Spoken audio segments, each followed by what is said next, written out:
Hello students, 10th standard max study plan chapter 2 exercise 2.3 பார்க்கலாம். exercise 2.3ல வந்து first 4 some வரைக்கும் 2 மார்க்கில் வரும். 5, 6, 7, 8, 9 வந்து 5 மார்க்கில். இதில் ரொம்ப முக்கியமான கொஷின்னு பார்த்தோன்னா 7th, 8th, 9th கொஷின். இந்த 3 கொஷினும் நிறைய வாட்டி கேட்டிருக்காங்க. ஸோ அதை கொஞ்சம் கவனமாக பார்க்கணும். அடுத்து 2.4ல் இருக்கிற 6 கொஷினுமே முக்கியமானதான். 2 மார்க்ஸில் கண்டிப்பாக கேட்பாங்க.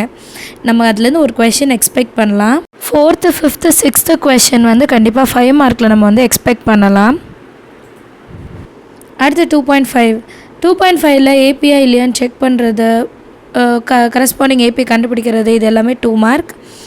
அண்ட் 5th சம் வரைக்குமே 2 மார்க் தான். அதுக்கப்புறம் உள்ளது எல்லாமே 5 மார்க்கில் வரும். அண்ட் ரிப்பீட்டட் கொஷின்ஸ் எல்லாமே. அடுத்து 2.6ல் வந்து ஃபஸ்ட்டு 3 சம்ஸ் வந்து 2 மார்க். அதுக்கப்புறம் இருக்கிறதெல்லாம் 5 மார்க்கில் நம்ம பார்க்கணும். எல்லாமே நீங்கள் ஒர்க் அவுட் பண்ணி பார்க்கணும். 2.7ல் ஃபஸ்ட்டு 5 கொஷின்ஸ் 2 மார்க்.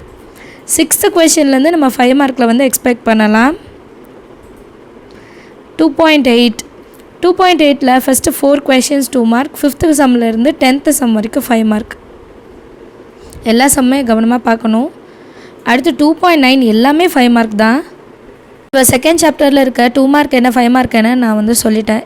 இப்போ நீங்கள் ப்ராக்டிஸ் பண்ணும்போது ஃபஸ்ட்டு 2 மார்க் சம்ஸ் எல்லா எக்ஸசைஸ்லேருந்து 2 மார்க் சம்ஸ் முடிச்சுடுங்க. அதுக்கப்புறம் 5 மார்க் வந்து கண்டினியூ பண்ணுங்கள். அண்ட் எல்லா எக்ஸாம்பிள் சம்ஸுமே ரொம்பவே முக்கியம். ஏன்னா செகண்ட் சாப்டர்லேருந்து நம்ம 2 5 மார்க்கு 2 2 மார்க் வந்து எக்ஸ்பெக்ட் பண்ணுறோம். அது வந்து எதுலேருந்து வேணால் எப்படி வேணால் கேட்கலாம். அதனால் கவனமாக பார்த்துக்கோங்க. தேங்க்யூ ஸோ மச் ஃபார் வாட்சிங்.